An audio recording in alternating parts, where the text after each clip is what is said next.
Hello friends, எல்லாரும் எப்படி இருக்கீங்க? நல்லா இருக்கீங்களா? இன்னைக்கு நம்ம சேனல் என்ன பார்க்க போறோம்னா, எல்லாருக்கும் பிடிச்ச எக் நூடுல்ஸ் தாங்க வீட்டிலே ரெடி பண்ண போறோம். வீடியோ ஃபர்ஸ்ட் டைம் பார்க்குறவங்க சேனலை சப்ஸ்கிரைப் பண்ணுங்க. அப்படியே ஒரு லைக் தட்டி விடுங்க. முடிஞ்ச அளவுக்கு வீடியோ ஸ்கிப் பண்ணாம பாருங்க ஃப்ரெண்ட்ஸ். இப்போ வாங்க வீடியோக்குள்ள போலாம். அடுப்பத்த வச்சுக்கலாம். ஒரு பாத்திரத்துல தண்ணி சேர்த்துக்குங்க. தண்ணி சேர்க்கிறப்பே கொஞ்சமா உப்பு சேர்த்துக்குங்க. தண்ணி நல்லா கொதிச்ச பின்னாடி நம்ம நூடுல்ஸ் சேர்த்துக்கலாம். நூடுல்ஸ் மூங்குற அளவுக்கு தண்ணி சேர்த்துக்குங்க. ஒரு 3 நிமிஷம் வேக விட்டு எடுத்துக்கலாங்க.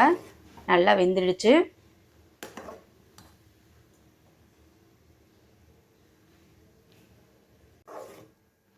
இதை லைட்டாக உடச்சி விட்டு பாருங்கள். எடுத்து ரெண்டாக உடஞ்சிச்சுன்னா இது வெந்துருச்சுன்னு அர்த்தம். பாருங்கள், இது நல்லா வெந்துருச்சு. இதை எடுத்து இறக்கி வச்சிடலாம். வடிகட்டிக்கலாங்க.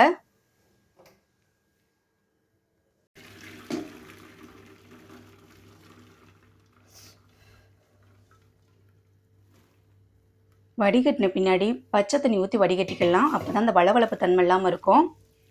நூடுல்ஸும் பார்த்தீங்கன்னா உதிரி உதிரியாக வருங்க. நீங்கள் உப்பு சேர்த்து கொஞ்சமாக எண்ணெய் சேர்த்து கூட வேக வைக்கலாம். உதிரி உதிரியாக கிடைக்கும். இப்போ பச்சை தண்ணி ஊற்றி நிறுத்துக்கிறேங்க. இதை நல்லா வடிகட்டியாச்சு. இது ஒரு பக்கம் ஆறட்டும்.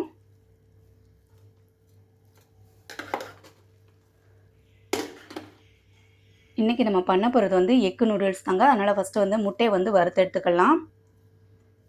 அடுப்பத்தை வச்சுக்கலாம். ஒரு பேனில் கொஞ்சமாக எண்ணெய் சேர்த்துக்கலாம். எண்ணெய் நல்லா சூடேறிடுச்சு. இப்போ 3 முட்டை சேர்த்துக்கலாங்க.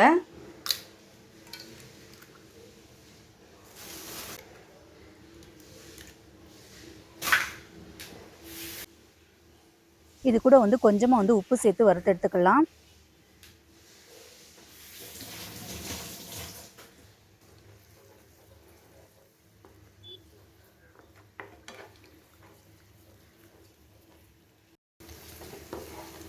முட்டையை நல்லா உடச்சி விடுங்க.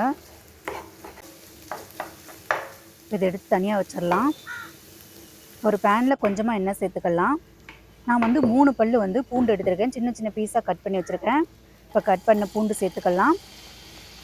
ஒரு துண்டு இஞ்சி சின்ன சின்ன பீஸாக கட் பண்ணி வச்சுருக்கேன். இஞ்சியும் சேர்த்துக்கலாம்.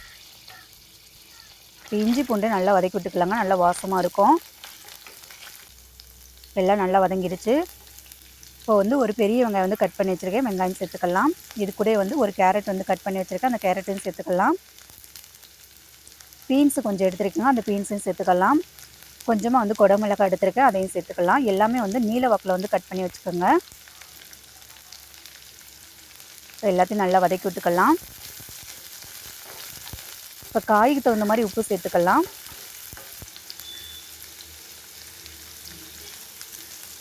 காய் ரொம்ப வேகணும்னு இல்லை. ஒரு 5 நிமிஷம் லைட்டாக வதக்கி விட்டாவே போதும்.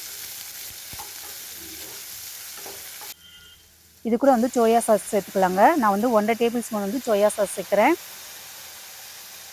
1 ஸ்பூன் டொமேட்டோ சாஸ் சேர்க்குறேன். இப்போ ரெண்டையும் நல்லா மிக்ஸ் பண்ணி விட்டுக்கலாம். உங்களுக்கு கொஞ்சம் காரமாக வேணும்னா நீங்கள் சில்லி சாஸ் கூட சேர்த்துக்கலாம். நான் காரம் இல்லாமல் செய்கிறனால சில்லி சாஸ் சேர்க்கலங்க.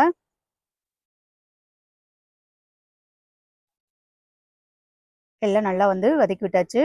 இந்த டயத்தில் நம்ம வடிகட்டி வச்சுருக்க நூடுல்ஸ் சேர்த்துக்கலாம்.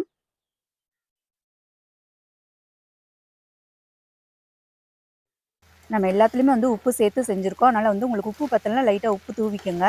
இப்போ எல்லாத்தையும் நல்லா பெரட்டி விட்டுக்கலாம்.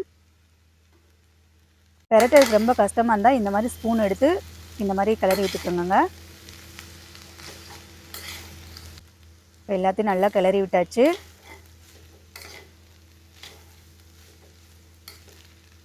இந்த டயத்தில் உங்களுக்கு சாட் மசாலா தேவைன்னா லைட்டாக சேர்த்துக்கோங்க. இல்லைன்னா மிளகு தூள் கூட சேர்த்துக்கோங்க. நான் காரம் இல்லாமல் பண்ணுறதுனால எதுவுமே சேர்க்கவே இல்லைங்க. இப்போ நம்ம வறுத்து வச்சுருக்க முட்டையை மட்டும் சேர்த்துக்கலாம். முட்டையை சேர்த்து நல்லா கிளறி கொடுத்துக்கலாம். இப்போ நல்லா கிளறி விட்டாச்சு. ஃபைனலாக இறக்க போகிறதுக்கு முன்னாடி கொஞ்சமாக மல்லித்தலை தூவினா சூப்பரான எக்கு நூடுல்ஸ் வீட்டிலே ரெடி பண்ணிட்டோம். பார்க்கவே சூப்பராக இருக்குங்க. இந்த மாதிரி குழந்தைங்களுக்கு செஞ்சு கொடுங்க. காரம் இல்லாமல் குழந்தைங்களும் விரும்பி சாப்பிடுவாங்க. இதே மாதிரி ட்ரை பண்ணி பாருங்கள். கண்டிப்பாக இந்த வீடியோ உங்களுக்கு பிடிக்கும்னு நினைக்கிறேன். இந்த வீடியோ உங்களுக்கு பிடிச்சிருந்தா நம்ம சேனல் லைக் பண்ணுங்கள், ஷேர் பண்ணுங்கள், கமெண்ட் பண்ணுங்கள். மெயினாக சப்ஸ்கிரைப் பண்ணுங்கள். நம்ம சேனலில் வீடியோ நிறையா இருக்குது. அதையும் ஒரு இடம் விசிட் பண்ணுங்கள். தேங்க்ஸ் ஃபார் வாட்சிங்.